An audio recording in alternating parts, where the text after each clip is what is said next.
let's imagine this scenario. You're now in LA wearing a summer dress on the beach and you're listening to your favorite music, maybe Katy Perry, maybe Justin Bieber, whatever, and you're having this fresh air in your face and you're so happy eating ice cream, and then suddenly someone knocks the door and tells you, come on, you have to go to work.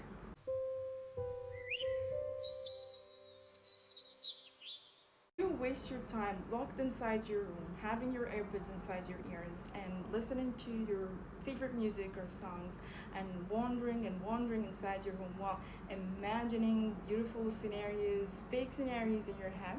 Well, that's maladaptive daydreaming. What's actually maladaptive daydreaming? If you don't know what's maladaptive daydreaming, well, congratulations. You're having a very peaceful life. Or if maladaptive daydreaming is actually not affecting your productivity or you're not addicted to it, so we can say that's not actually daydreaming. We can say that this is kind of manifestation, like you imagine yourself, for example, in New York or Paris or one of those countries that you wish to travel to. Well, if you do this for just a few minutes a day, like 20 minutes or something, so we can say that this is manifestation. You're just imagining yourself, because manifestation helps you vision yourself in the place that you wish to go to or the situation that you wish to be in. So that's completely normal, that's completely healthy. There's nothing wrong with manifestation. What I'm talking about is daydreaming for hours that you can't even go back to reality. Now you know the difference between manifestation and daydreaming. Manifestation helps you to build your goals, to build your vision. Do you know the vision board? It's something similar like that. While daydreaming, actually, it's the opposite. It's destroying you, destroying your productivity. Well, the good news is you are not alone. You're absolutely not alone.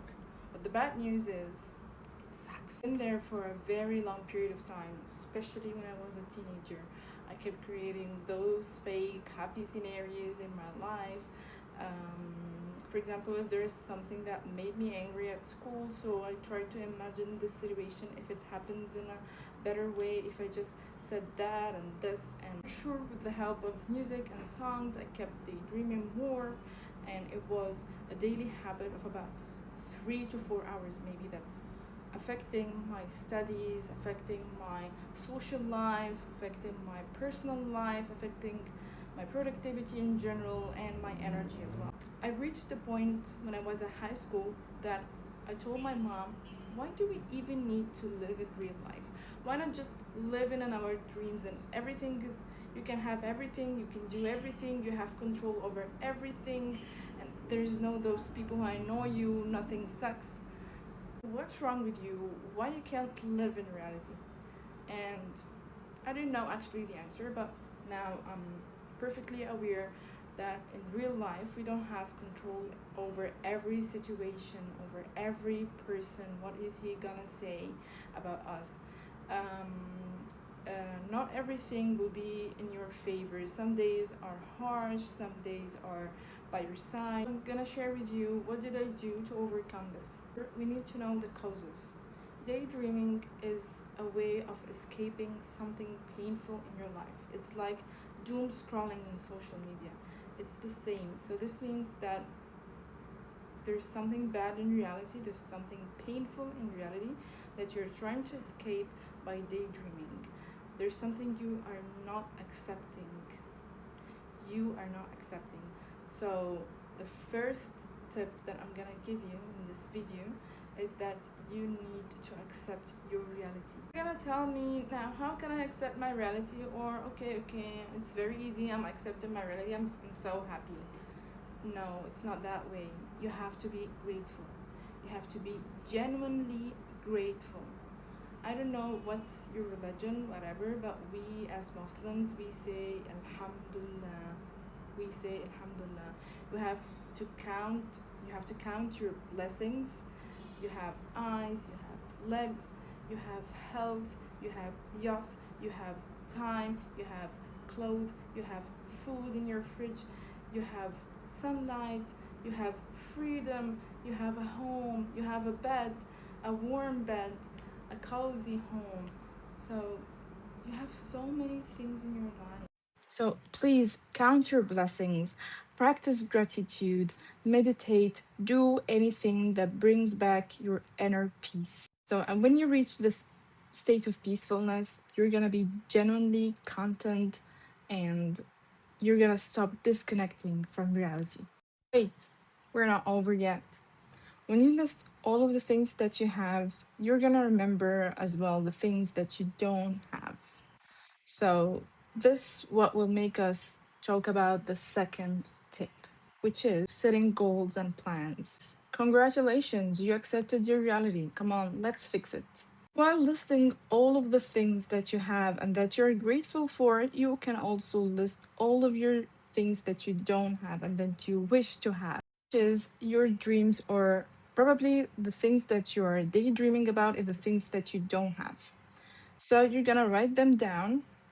Okay, right? Anything that you need to learn, right? This thing that you keep delaying for years, something you're delaying for years and years, you keep delaying and you don't do it, you just daydream about it. Come on, write it down and set a plan to do this thing and start right now. Ask yourself, until when are you gonna wait? If there's something you're delaying and delaying, you have to write it down and you have to take a step or you have to take an action, even if this action or step is very small.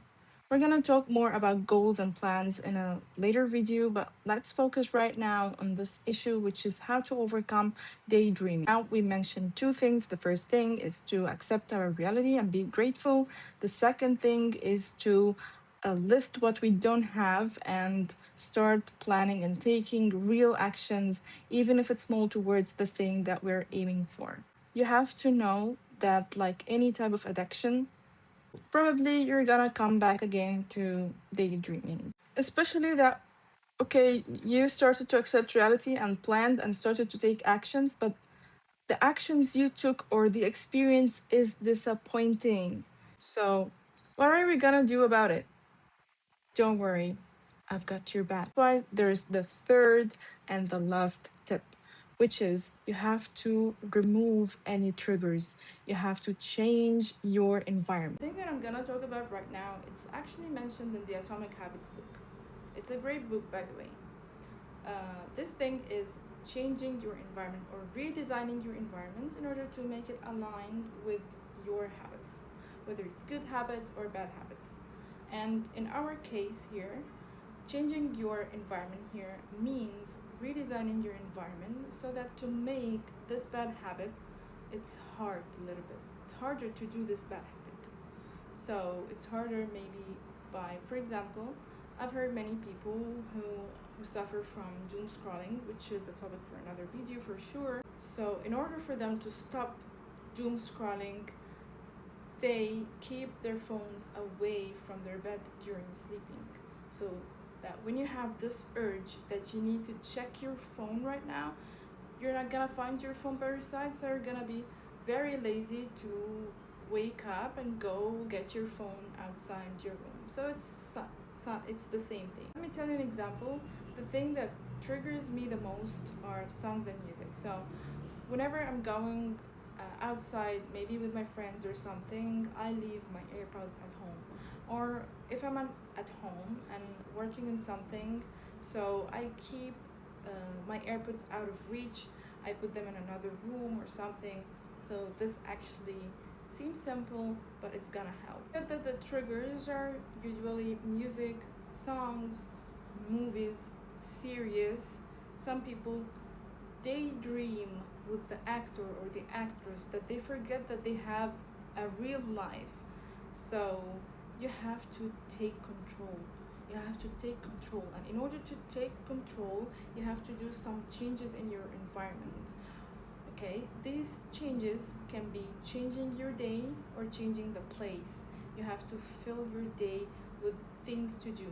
When you fill your days with things to do and redesign your environment so that it's ready to do this good habit and it's not ready to do the bad habit, which is daydreaming, this will make it harder to daydream. Coming this far to the video means that you're highly interested in topics related to self-development, lifestyle, and feminine energy. So if this is something you're interested in and you need more about this, so please subscribe, and I'll be happy to share with you experiences similar to this. And I've shared with you, I need you also to share with me. So please tell me down below in the comment section how, if there's any other tips, or how did you overcome daydreaming. Tell us your healing journey, and if there's any topics that you'd like to discuss, please mention down in the comments. I'd like to create this channel as a safe space for women to express themselves, their dreams, their ambitions, their concerns. So please, if there's anything that you'd like to share with us, please share down in the comment section, and I promise that the next video will be about this topic you're gonna suggest it. That's it. See you next time. Bye.